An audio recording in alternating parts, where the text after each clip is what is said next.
In an ideal world, Vasyl Lomachenko would get his rematch against Teofimo Lopez. It certainly deserved a rematch. It was clear, yes, for Lopez, but it was really competitive.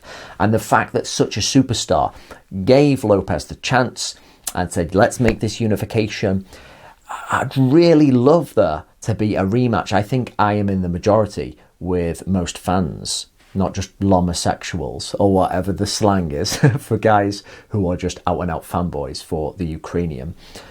But I don't think we're going to get it. The more time that goes by, Lopez seems set in his ways and perhaps wants to make good of what he said before the first and probably only fight, that he wanted to send Lomachenko back down into those weight divisions that were more natural for him. Super feather and feather.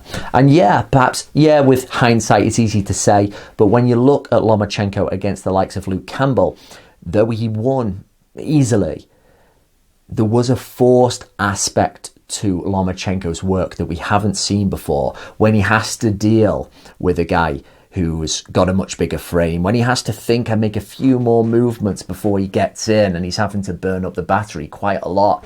It wasn't flowing the same. He wasn't able to dominate the same.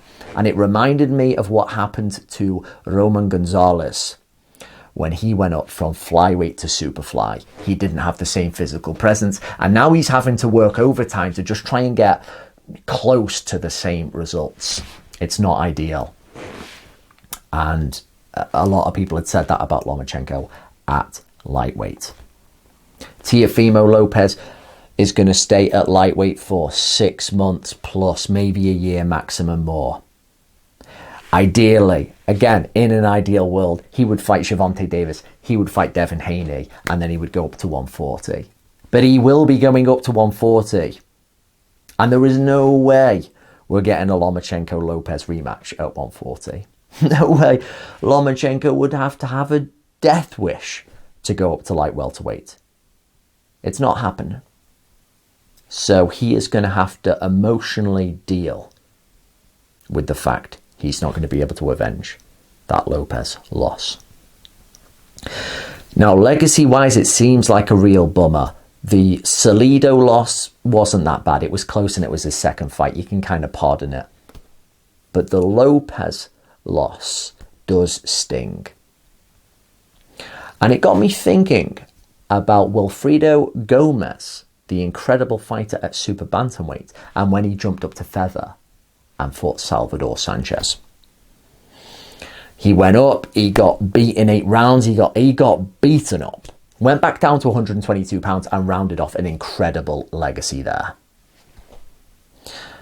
So there is a way for Lomachenko to still become that great fighter that he possibly still is.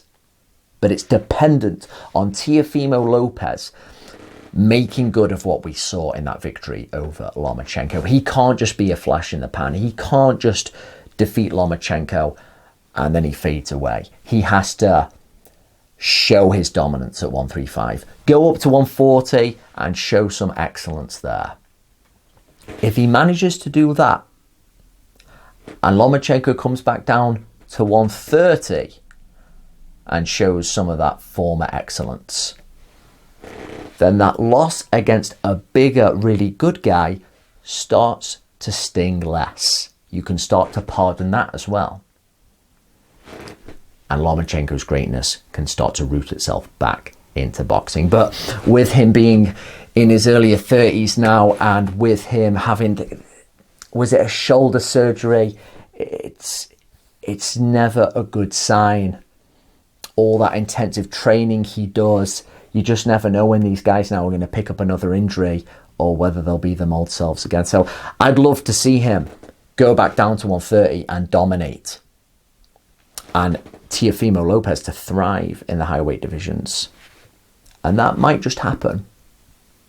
But I think that's what has to happen if Lomachenko is going to be remembered as somebody as great as we often thought he was.